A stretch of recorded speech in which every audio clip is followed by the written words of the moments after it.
C'est bon? Voilà, il dit, par rapport à tout ça, il dit, alors il dit, on a dit très bien, tac, tac, tac, tac.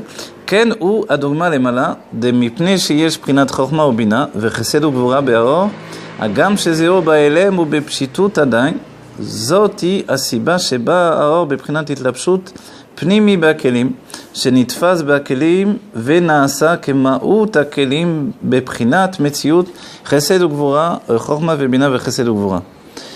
Il dit en fait de la même manière dans les mondes divins. C'est parce que la lumière, elle n'est pas en fait une lumière, malgré qu'elle porte une nature de pshitout, de simplicité, de non-définition. En fait, elle possède déjà toute une structure. Et c'est parce qu'elle a une structure qu'elle peut pénétrer dans la structure. C'est-à-dire qu'il y a une détermination. Cette détermination, c'est que la lumière, elle a été projetée par Dieu avec une mission. Cette mission, elle n'est pas haute, on va dire, en dehors d'elle-même. La mission, elle est de devenir elle-même. Vous avez compris, c'est très important ça. La première mission que l'on a reçue, chacun d'entre nous, c'est de devenir nous-mêmes. D'accord ? Or, ce n'est pas toujours l'éducation qu'on a eue à nouveau. L'éducation, elle a été... Non. Voilà. Rentre dans les normes de la société, fais ci, fais ça. Et grâce à Dieu, le... Non, c'est-à-dire qu'on a appris à définir par rapport à la société. C'est pas à la société. Non, devenir... Non, devenir parce que nous sommes. C'est toujours ça. C'est ce que l'on a dit. Devenir dans le dévoilement ce que je suis réellement. Vous voyez ?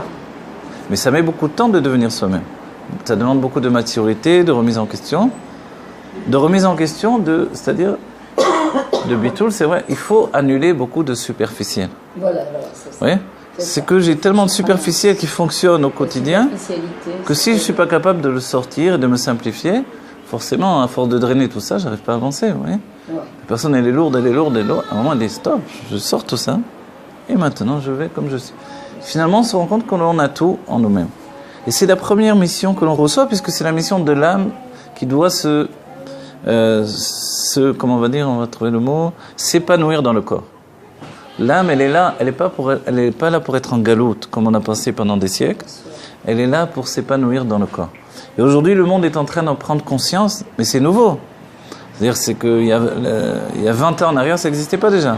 Le rabbi était en avance, évidemment, sur son temps, mais les coachs, etc., le fait que même les goïms et le monde entier est en train de s'éveiller au bien-être et à l'idée d'avoir un équilibre entre l'âme et le corps, c'est tout à fait nouveau. Vous voyez ? On a cité, il y avait Freud, il y avait Adler et finalement Frankel. Et le rabbi a dit, il faut aller dans la psychologie de Frankel qui est beaucoup plus proche de l'idée de la chassidoute et de la Torah. C'est-à-dire qu'on n'annule pas le sens même de la divinité.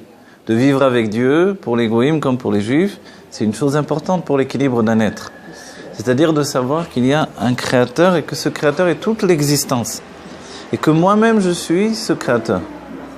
Et que la question que je me pose, comme on dira dans la chassidoute, on n'écrit pas des livres pour prouver que Dieu existe, on écrit des livres pour prouver que moi j'existe et que le monde existe. Oui, c'est du début ça, c'est très important. Le seul livre qui a été écrit pour démontrer l'existence de Dieu, c'est le Tzemar Tzedek quand il était emprisonné. C'était un livre qui s'adressait aux goïms.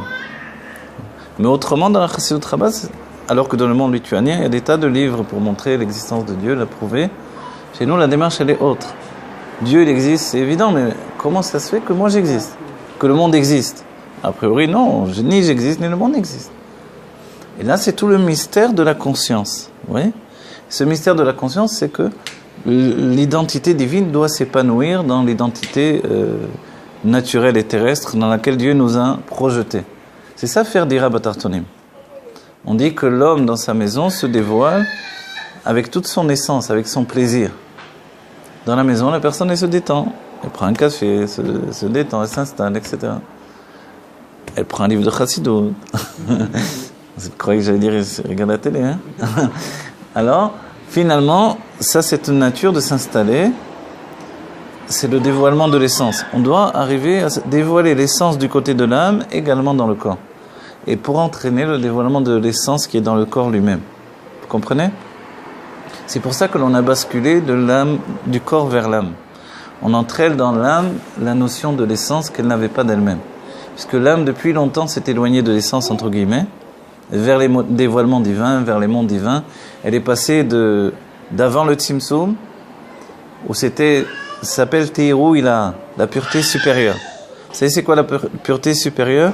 C'est la proximité avec l'essence de Dieu. Avant le Tzimtzum, il n'y a pas d'autre conscience que la conscience de l'essence de Dieu, de son intimité. La projection de la lumière projette l'essence.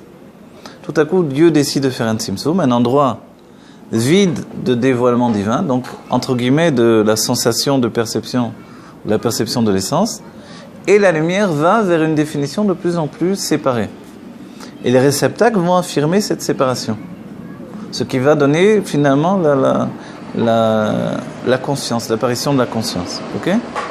La limite, elle devient finalement une conscience. Et comme la conscience, elle est contre nature, puisque tout est lié à l'essence, ça donne l'apparition du mal.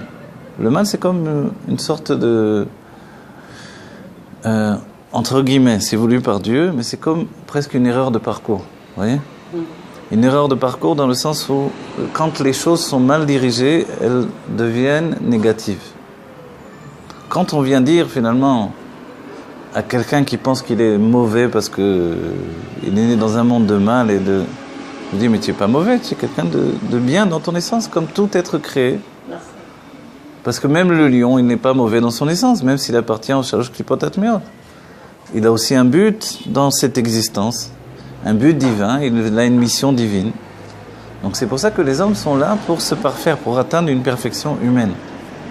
Et cette perfection, elle est la fusion de l'essence avec la lumière divine. D'accord ? C'est-à-dire que comme la lumière divine a quitté l'essence, elle ne pensait pas la rencontrer dans le corps. Au bout du chemin, elle rencontre le corps. Et voilà, exactement. Et tout à coup, dans le corps, dans une première état, si la personne n'étudie pas la Chassidut, n'étudie pas la Torah, l'âme se sent emprisonnée. Et la première chose, c'est qu'elle s'étonne que le corps, dans sa matière grossière, arrive à l'emprisonner. Elle se demande comment c'est possible. Comment un corps physique arrive à emprisonner la lumière divine, voilà. Quelque chose de spirituel, absolument. Et la réponse qu'elle se donne à elle-même, c'est parce que Dieu a eu la volonté que l'âme s'habille dans le corps. Et que le corps, lui, affirme cette volonté. Et cette idée-là, ça fait basculer l'âme vers le corps. C'est-à-dire que le corps est possesseur d'une volonté tellement forte qu'elle est capable de limiter l'âme. Et l'âme, elle est bouleversée par ce changement de situation. C'est-à-dire,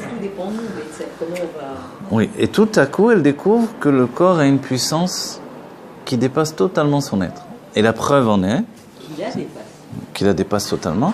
La preuve en est qu'il n'a pas besoin d'être dévoilé. C'est ce que dira le Tzemar Tzedek, il dit que la vie du corps est une vie morte. Ça veut dire une vie qui ne dépend pas du dévoilement. C'est l'être par excellence. C'est-à-dire que nous, on est habitués à l'idée de bouger, vivre, parler, pour affirmer notre vie. Si bien que si quelqu'un ne bouge pas, je dois absolument découvrir qu'il est vivant quand même, vous voyez ?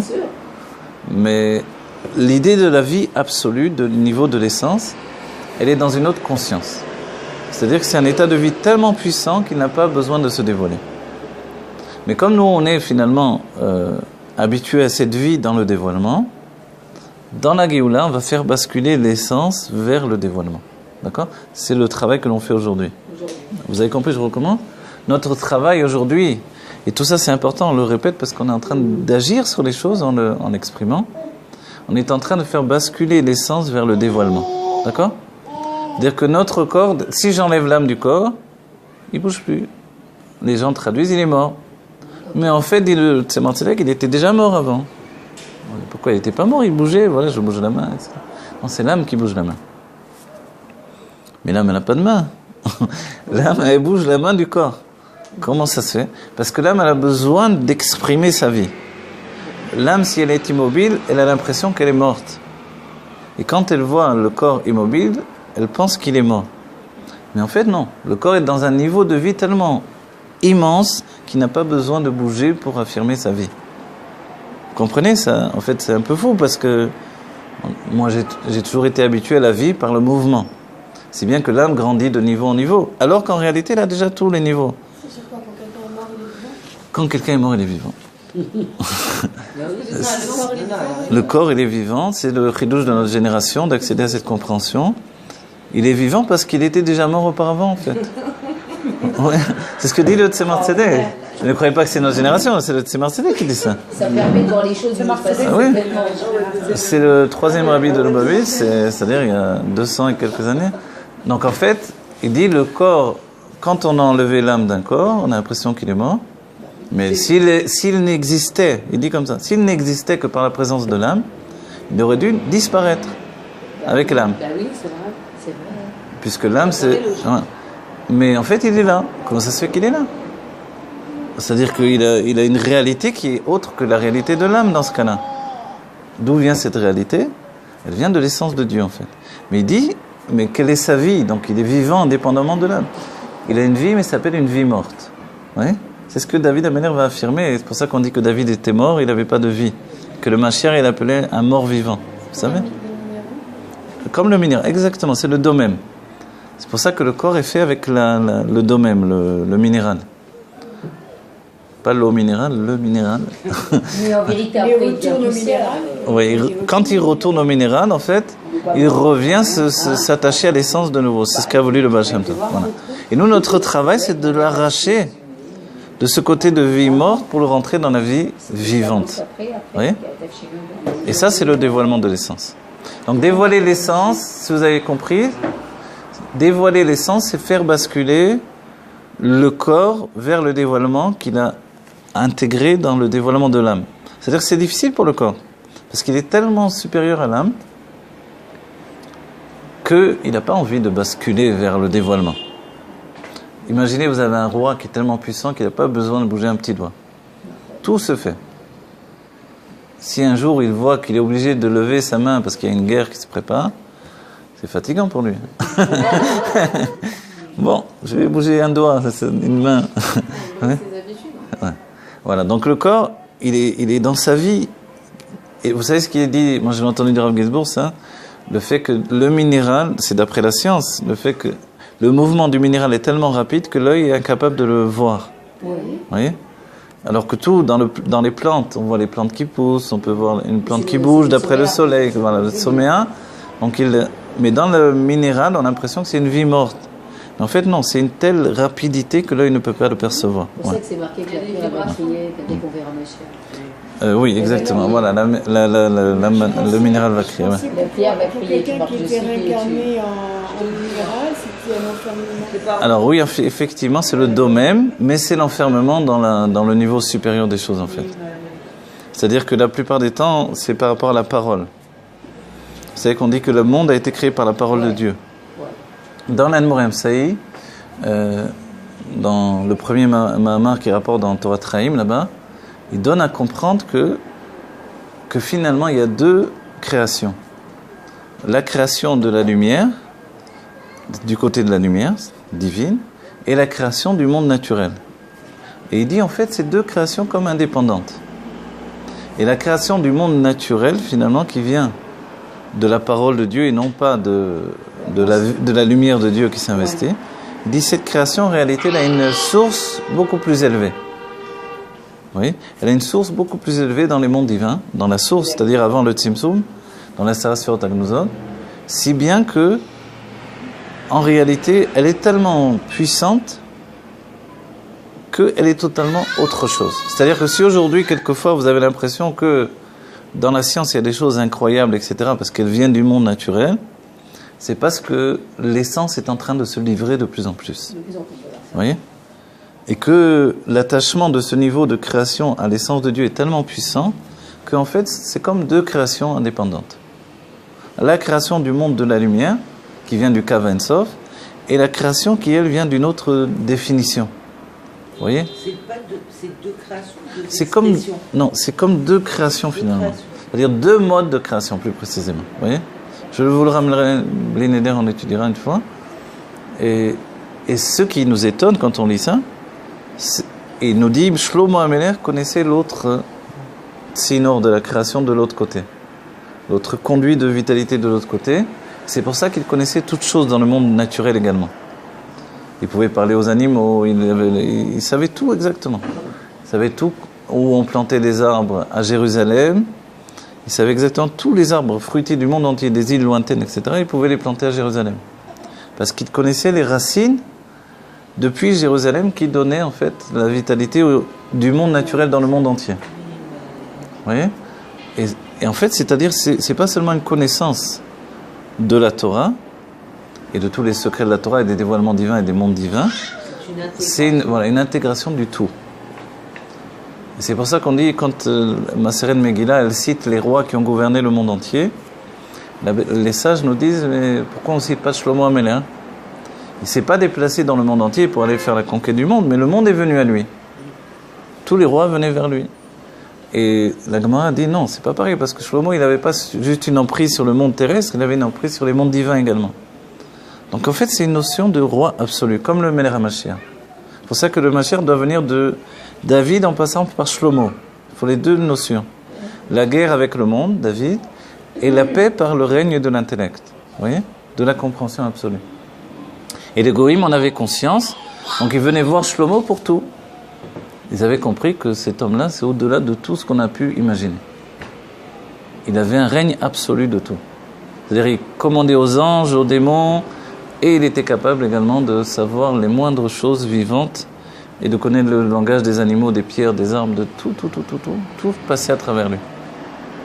Oui, c'est ça ce que l'on dit, que la sagesse de Shlomo était plus grande que tout. C'est au-delà de tout ce que l'on peut imaginer en réalité. Donc en fait, il faut se dire que ensuite, les princes des générations à venir portent cette connaissance avec eux. C'est-à-dire qu'aujourd'hui, ce que l'on a vu du Rabbi, c'est une goutte dans l'océan, c'est rien du tout. Il nous a donné un petit peu pour nous restructurer, pour nous élever.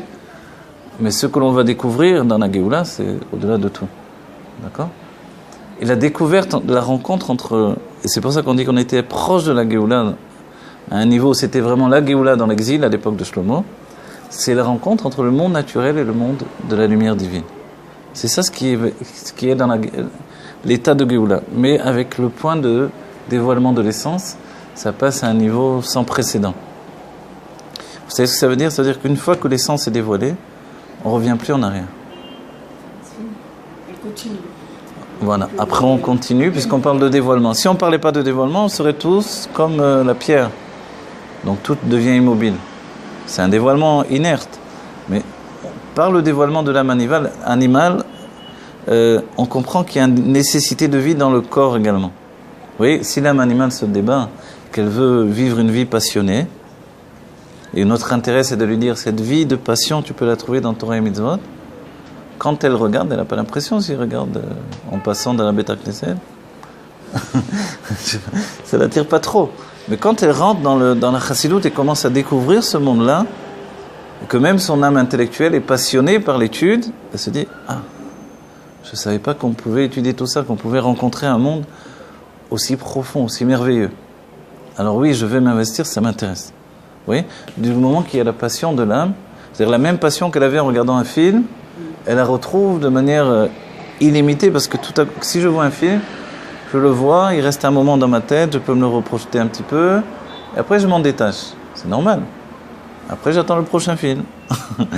Tant qu'il n'y a pas un autre film, alors je ne suis pas entraîné, etc.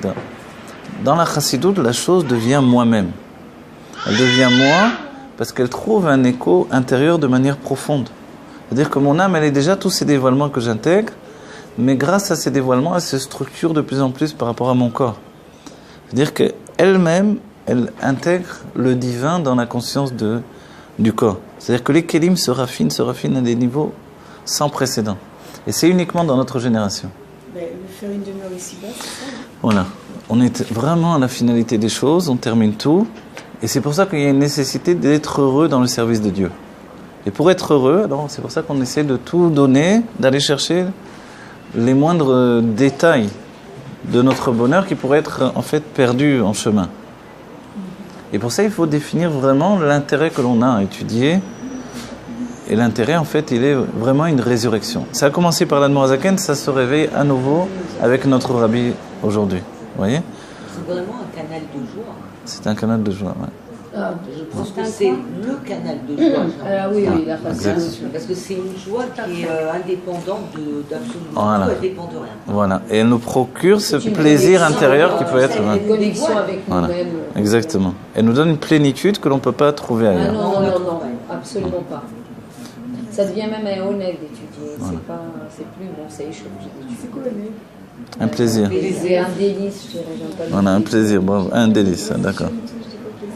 Je déteste ça. En français, c'est une connotation que je n'aime pas. Ah, c'est vrai? C'est la seule connotation de ce qu'on avait. Ouais, mais non, mais moi, c'est comme toi. Moi, Moi, je j'appelle dis ça. avec Moi, bonheur. j'appelle ça. Mais le plaisir est un délice. Moi, je dis avec bonheur. Je dis pas plaisir pour la même raison que toi. C'est un point de perspective. Ok. Alors voilà, on va rajouter encore un petit peu dans le texte. On pourrait, excusez-moi, Oui. on pourrait dire que là, On pourrait dire que c'est l'âme, notre enfant intérieur. c'est notre enfant intérieur. Ok. Très bien. Ok. L'âme, c'est notre enfant intérieur. Ok. Vous avez compris, ce que j'ai essayé les derniers cours, de plus en plus, c'est de dévoiler, pour nous, effectivement, on s'est positionné par le fait d'affirmer d'abord que tout est Dieu. Ok. Après, effectivement, par rapport au fait que tout est Dieu, nous sommes Dieu nous-mêmes, puisqu'il n'y a pas d'autres matériaux de vie, la question se pose, pourquoi continuer? Cette affirmation est tellement absolue que c'est terminé. Ouais. Fin du voyage, on va dire. Or, quand on dit, mais à l'époque d'Al-Morzaken, ils étaient déjà à cette fin du voyage. Ah, alors les rabbins ont continué, donc il y a quelque chose de plus à intégrer. On a expliqué par le fait de Chorma et Bina. Dans la Chorma, on comprend que tout est Dieu, c'est une évidence, et on veut le voir, et on est en train de le voir de plus en plus. Ok? Mais la Bina, elle a aussi un travail à faire. Elle doit intégrer cette notion de plaisir intérieur dans un dévoilement, ce qui entraîne la joie de vivre. Sans la Bina, il n'y a pas de joie de vivre. La Bina, c'est la joie. Voilà. C'est la joie de vivre, en réalité, dans la Malchout, ça devient vraiment la joie de vivre. Et c'est-à-dire qu'un homme sans femme, il n'a pas de joie de vivre. La joie, elle vient de la femme. Ok? Donc cette joie, pour le corps, elle doit contaminer le corps. Or, notre corps s'est habitué à trouver un autre plaisir. Ce plaisir qui se prenait dans les plaisirs voilà, du monde, dans les plaisirs du monde, on va dire. Ouais. Donc tout à coup, nous, on a installé cette notion de, on va dire, de bascule. On a fait basculer les choses. À partir de ce que le rabbi nous a dit. Le rabbi nous a dit, nous sommes à une époque où chacun peut être un tzaddik. Parce que jusqu'à présent, on avait vu d'après le Tanya, définition, je suis un Racha Vetovlo. Or, le rabbi nous dit, il commence par dire qu'il y a des forces particulières pour que chacun devienne un tzaddik. Et que le Mashiach va démontrer que personne n'a jamais fauté. Ve'amer kulam tzadikim, tous les juifs sont des tzadikim. Et le rabbi nous donne des exemples, puisque peut-être que l'intellect n'arrive pas trop à l'intégrer, après tout le dévoilement du Tanya. Il nous dit, mais du moment que je suis même tzaddik morcelé, mais ces morceaux de tzaddik, ce sont des morceaux de définition infinie. Puisqu'on tient un petit peu de l'essence, on la tient tout entière. Si je suis tzaddik dans Tarata Mishpacha, je suis tzaddik dans la kashrut, je suis tzaddik dans la sniou, vous voyez, etc., etc. Un homme, il va pas en short dans la rue, il est tzaddik sur ça. Un autre, etc., etc., à l'infini, peu importe. Vous voyez, n'importe quoi j'ai dit là, pour vous dire. C'est-à-dire que dans chaque chose que l'on obtient, je rajoute un niveau d'éternité.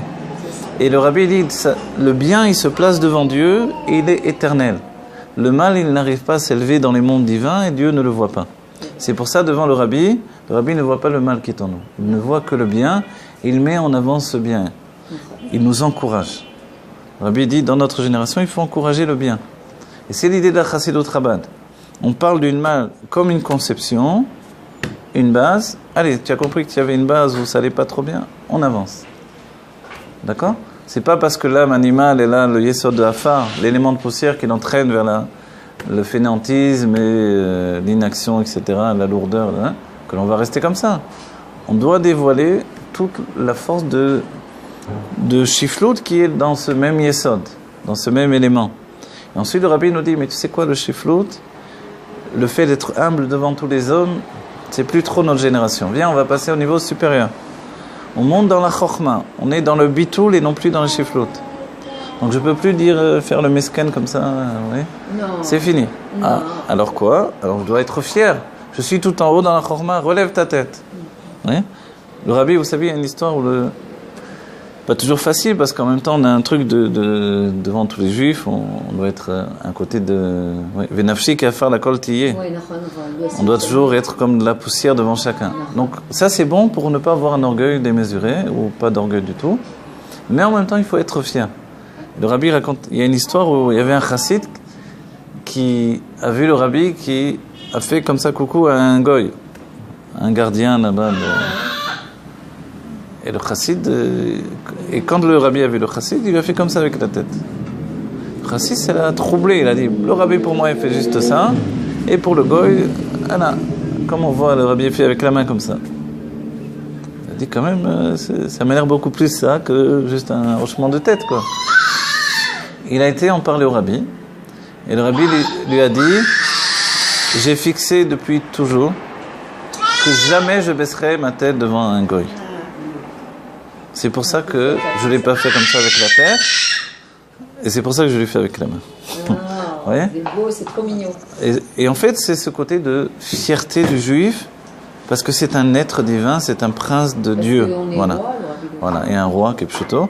Et cette fierté du judaïsme, voilà, on n'est plus donc dans la chifloute comme auparavant, etc. On est installé dans la chorma. Et la chorma, elle a le bitoul devant ceux qui est plus élevé. Voilà. Et c'est ce qui nous donne le bitoul devant le rabbi, devant la Elokut, devant Dieu, évidemment, de manière absolue. Mais c'est pas un bitoul qui nous écrase en bas, voilà, devant notre âme divine. C'est un bitoul qui nous élève vers le haut. Jusqu'à la Hirat Aromemut. Voilà. On n'a plus envie de souffrir d'un manque. On a envie de prendre le maximum, de se dévoiler au maximum.